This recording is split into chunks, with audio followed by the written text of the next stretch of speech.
स्वागत है आपका एम एजुकेशन एकेडमी के यूट्यूब चैनल पे।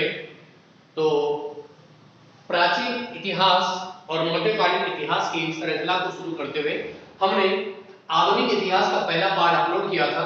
तो उसी श्रृंखला में पहले पार्ट में हमने पढ़ा था कि पुर्तगालियों के भारत आगमन के बारे में। तो आज पुर्तगालियों के बाद भारत आने वाली जो दूसरी शक्ति थी वो थी आपके पास डच। ठीक है, भारत आने का अगर क्रम पूछता है तो पहली शक्ति थी पुर्तगाली, जिनके बारे में हम पहली क्लास में पढ़ चुके हैं, और दूसरी शक्ति थी यहाँ पे डच। तो डचों के बारे में देखिए, डच किसे कहा जाता था? तो डच एक्चुअल में जो नाम था वो नाम दिया जाता था नीदरलैंड और हॉलैंड के जो मूल निवासी थे उनको डच नाम दिया जाता था। और पहला जो डच यात्री था जो भारत आया उसका नाम था कार्नेलियस हाउटमैन। तो पहला ये यात्री था जो 1595 में भारत पहुंचता है, और इसी के नेतृत्व में डच पहली बार भारत आते हैं। ठीक है, तो 1595 में कार्नेलियस हाउटमैन के नेतृत्व में पहला डच प्रतिनिधि मंडल भारत पहुंचता है। इस प्रतिनिधि मंडल को लीड कौन कर रहा था? तो लीड कर रहा था कार्नेलियस हाउटमैन। आगे जब डच यहाँ पे आए तो सबसे पहले इन्होंने अपना संपर्क दक्षिण पूर्वी एशिया की ओर स्थापित किया। क्यों?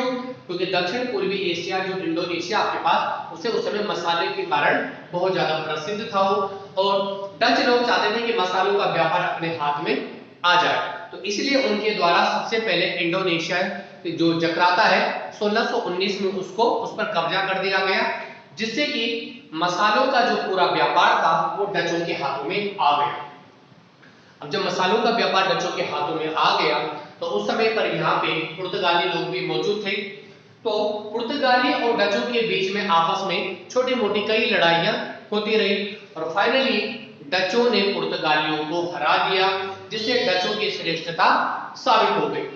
और धीरे धीरे जो डच जो थे वे पुर्तगालियों द्वारा जो उन्होंने स्थापित की गई थी व्यापार की परंपरा, उस व्यापार परंपरा को इन्होंने आगे बढ़ाया, और डचों ने पुर्तगालियों के क्षेत्रों को भी जीता और वहां से व्यापार करने लगे।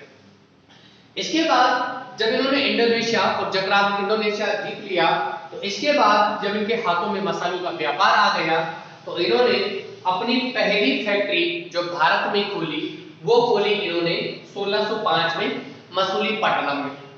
तो डचों की याद रखना कि डचों ने भारत में अपनी पहली फैक्ट्री मसूलीपट्टनम में 1605 में खोली। अब यहाँ पे इन्होंने क्या किया? देखिए यहाँ पे इन्होंने फैक्ट्री खोली तो उस समय नील जो होता था, तो नील की बड़ी मांग होती थी यूरोपीय देशों में। तो यूरोपीय देशों में नील की जो मांग होती थी उसके लिए इन्होंने यहाँ से नील को निर्यात करने की वस्तु बनाई। आगे डचों की पहली फैक्ट्री 1605 में मसूलीपट्टनम में, और ये जो मसूलीपट्टनम थी, जो मसूलीपट्टनम में डचों ने अपनी पहली फैक्ट्री बनाई भारत की, उसकी स्थापना सबसे बड़ा योगदान था इसमें वादेर हेग का, जिसकी स्थापना वादेर हेग, इसके द्वारा यहाँ पे डचों की पहली फैक्ट्री की स्थापना की गई। अगला है 1610 में डचों ने पुलिकट को अपना मुख्यालय बनाकर सोने के सिक्कों का निर्माण करवाया, जिसे पगोड़ा कहा जाता है। तो देखिए इसके बाद पुर्तगालियों ने जब मसूलीपट्टनम को अपनी पहली फैक्ट्री बना दी भारत में, तो इसके बाद 1610 में इन्होंने पुलिकट पर कब्जा कर दिया और पुलिकट को अपना मुख्यालय बना दिया, मेन मुख्यालय, जहां पर इन्होंने जो सोने के सिक्के होते थे उनका निर्माण करवाया। तो एक फैक्ट्री बनाई जहां पे ये क्या करते थे, अपने मुख्यालय में सोने के सिक्के बनाते थे वहां पे, और इनकी भाषा में सोने के सिक्के बनाने को जो था उसे कहा जाता पगोड़ा नाम दिया जाता था। जो सोने के सिक्के बनाने की जो फैक्ट्रियां होती थी वहां उन्हें किस नाम से जाना जाता था? उन्हें कहा जाता था पगोड़ा नाम से जाना जाता था। इसके बाद डचों ने 1627 में उड़ीसा के पिपली में अपनी एक फैक्ट्री स्थापित की, यानी ये फिर आपके पास पूर्वोत्तर भारत की ओर बढ़ने लगे। तो पूर्वोत्तर भारत में स्थापित होने वाली पहली फैक्ट्री कौन सी थी? उड़ीसा के पिपली नामक स्थान पे। उसके बाद 1653 की अगर मैं बात करूं तो ये पहुंच गया आपके पास पश्चिम बंगाल की हुगली में इनके द्वारा एक फैक्ट्री स्थापित की। तो याद रखना अभी तक डचों ने जितनी भी फैक्ट्रियां बनाई है वे कोई भी फैक्ट्री किलेबंद फैक्ट्री नहीं। किलेबंद का मतलब होता है कि चारों तरफ से किले नुमा, जैसे राजा महाराजों के किले होते थे, तो किले होते थे वो इसलिए बनाए जाते थे कि अगर कोई विदेशी आक्रमणकारी आ गया और जब उन्हें ये लगे कि अरे विदेशी आक्रमणकारी हमसे ज्यादा मजबूत है, तो किले को बंद कर दिया जाए ताकि किसी भी प्रकार की कोई घटना न घट जाए।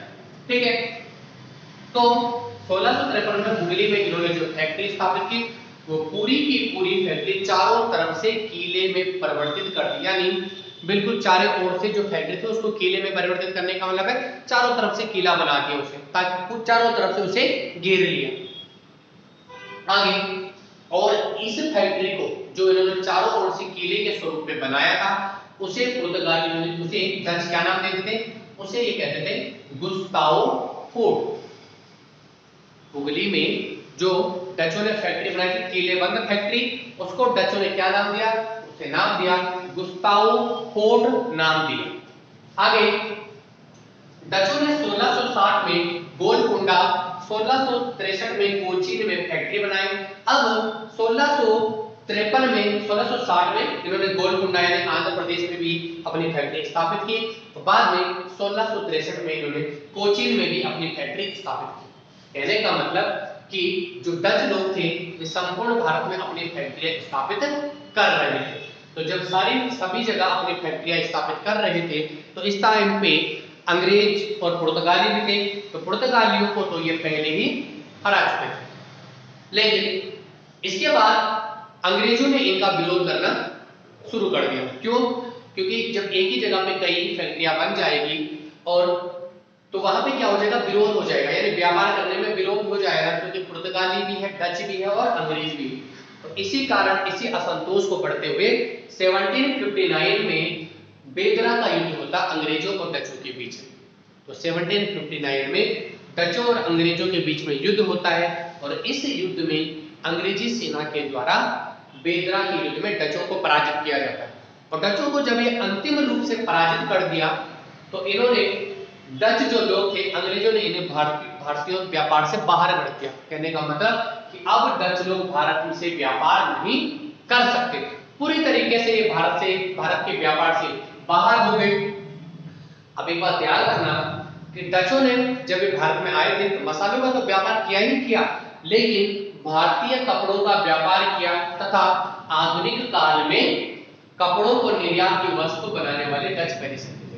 आज हमारे पास वर्तमान समय में कपड़ा उद्योग जो है वो काफी बड़ा उद्योग है और कपड़ों को निर्यात की वस्तु बनाने में सबसे बड़ा अगर योगदान किसी का है तो वो है आपके पास डचों का। डच ही भारत आने वाली पहली यूरोपियन शक्ति थी जिन्होंने भारतीय कपड़ों को निर्यात की वस्तु बनाया। अगला है, इसके अतिरिक्त इन्होंने कासिम बाजार में रेशम की चक्री का उद्योग स्थापित किया। तो देखिए पुराने टाइम पे जो वस्त्र बनाए जाते थे उसमें रेशम का प्रयोग किया जाता था, तो इन्होंने कोलकाता के कासिम बाजार में आपके पास रेशम की चक्री का उद्योग भी इन्हीं के द्वारा स्थापित किया गया था। भारत में वस्तुओं का निर्माण करने वाली डच पहली शक्ति थी। तो भारत में किसी वस्तु का निर्माण करना और निर्यात करने का श्रेय भी किसको जाता है, डचों को। और भारत में आकर यहाँ पर किसी वस्तु का निर्माण करने का श्रेय भी किसको जाता है, डचों को जाता है। तो आज हमने डचों को कंप्लीट कर दिया। पहली यूरोपियन शक्ति पुर्तगाली हम पढ़ चुके हैं, दूसरी हम डच भी पढ़ चुके हैं। तो आगे हम इसके बाद हम पढ़ेंगे आपके पास अंग्रेजों का आगमन। तो तब तक के लिए इतना ही, थैंक यू।